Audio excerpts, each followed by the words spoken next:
বন্ধুরা, আমি সুজা, তোমার সাথে সুজা টেক। তো এই যে যে ফোনটা দেখতে পাচ্ছ, রিয়েলমি C12 বা C15 হবে। তো এটা সমস্যা হচ্ছে, এটা চার্জিং পিনের সমস্যা। তো চার্জিং পিনের সমস্যাকে কিভাবে ঠিকঠাক ভাবে প্রপার তারিখে ঠিক করবেন। তো এই দেখুন, এটা আছে যে আমি চার্জিং পোর্টটা লাগালাম, লাগানোর পরে এই দেখুন চার্জ নিচ্ছে, আবার এরকম কাট এরকম করলে এটা ছেড়ে দিচ্ছে। এই দেখুন, এই যে ঢিলা আছে। তো এটা সমস্যাটা মিটাবেন। তো এই দেখুন চার্জ ছেড়ে দিয়েছে, আবার আবার কিছু সময় বাদে আবার নেবে। তো এটা সমস্যাটা মিটাবেন কিভাবে? তো চলুন কিভাবে চার্জার পিনটাকে চেঞ্জ করবেন, তো প্রপার তরিকে সে দেখিয়ে দিই। তো সবার প্রথমে আমি মোবাইলটাকে ওপেন করে নেব। এই যে প্রথমে সিম ট্রেডার দিয়ে আপনারা সিমটা খুলে নেবেন। তো এই যে আমি সিমটা খুলে নিচ্ছি। সিমটা খুলে নেওয়ার পরে এই যে সাইড দিয়ে এরকম হালকা এ করে তুলবেন। তো এই যে আমি তুলে নিচ্ছি।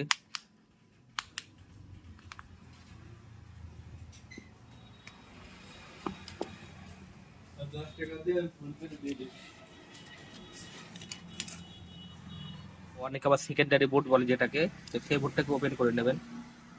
তো আমাদের এখানে সিসি বোর্ড বলে, আবার অনেকে সাব বোর্ডও বলে। তো এই যে সেই বোর্ডটা ওপেন করে নেবেন। তো এটা আমি সেই বোর্ডটা ওপেন করে নিচ্ছি। ওপেন করার পরে এখানে কোন টেকনিশিয়ান আগে কাজ করে রেখেছে। তো এই দেখুন, এখানে টেপাটা মারা আছে, তো আমি টেপাটাকে তুলে নেবো। এই দেখুন, এখানে টেপাটার নিচে একটা স্ক্রুপ আছে, তো আমি স্ক্রুপটা আগে খুলে নেব।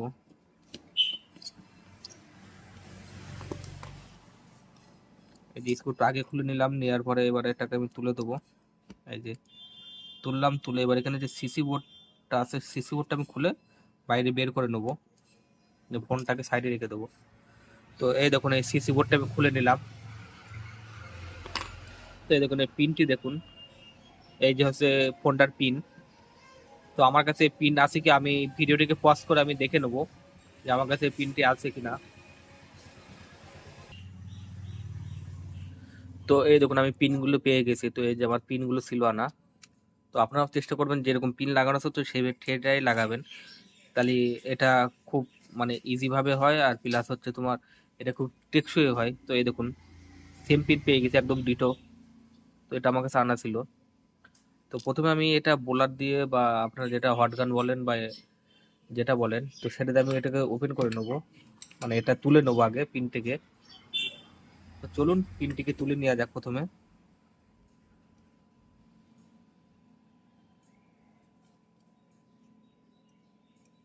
তো এই যে আমি পিসিবি স্ট্যান্ডে বোর্ডটাকে আগে ইনস্টল করে নিলাম।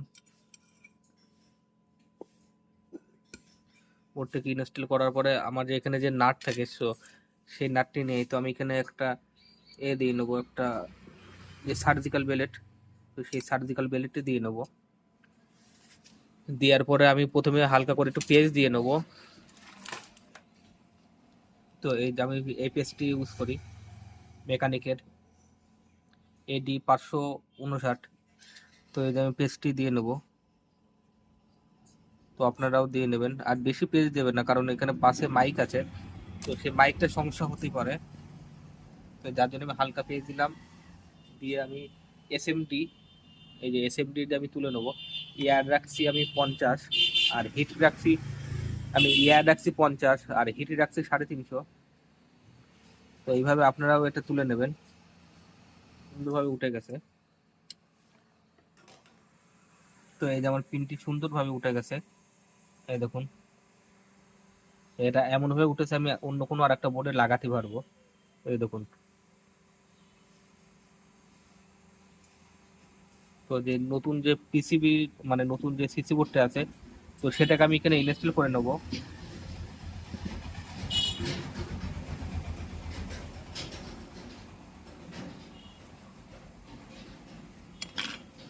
প্রথমে তো আমি একটু পিসিবিতে হালকা একটু পিস দিয়ে নেব।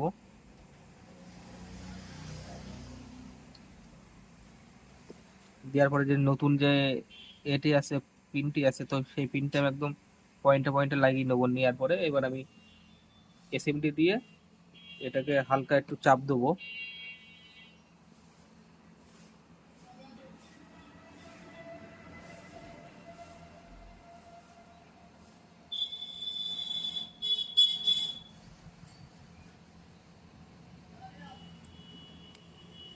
তো এই দেখুন এটা একদম ঠিকঠাক ভাবে লেগে গেছে।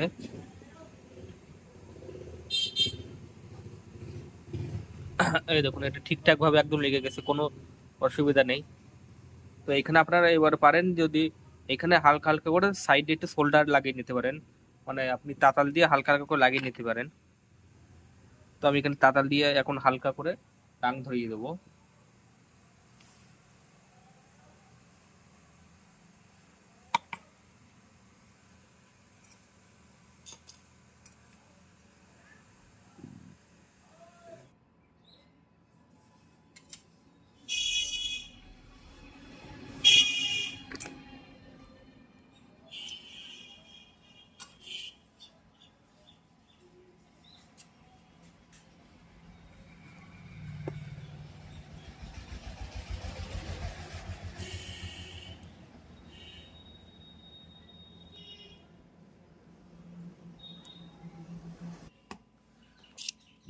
তো এই যে আমার বোর্ডটি লাগানো হয়ে গেছে 26 এবি।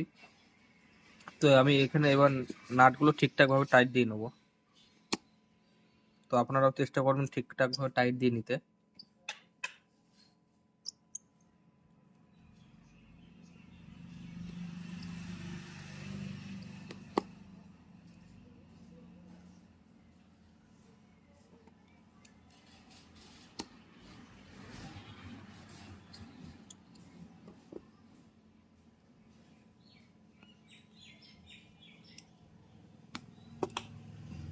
চলুন এবার একবার চার্জ দিয়ে দেখি এটা ঠিকঠাক ভাবে চার্জ হচ্ছে কিনা।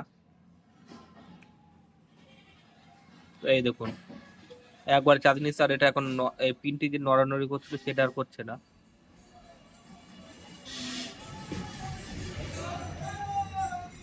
থ্যাংক ইউ ফ্রেন্ড ভিডিওটাকে ফুল ওয়াচ করার জন্য।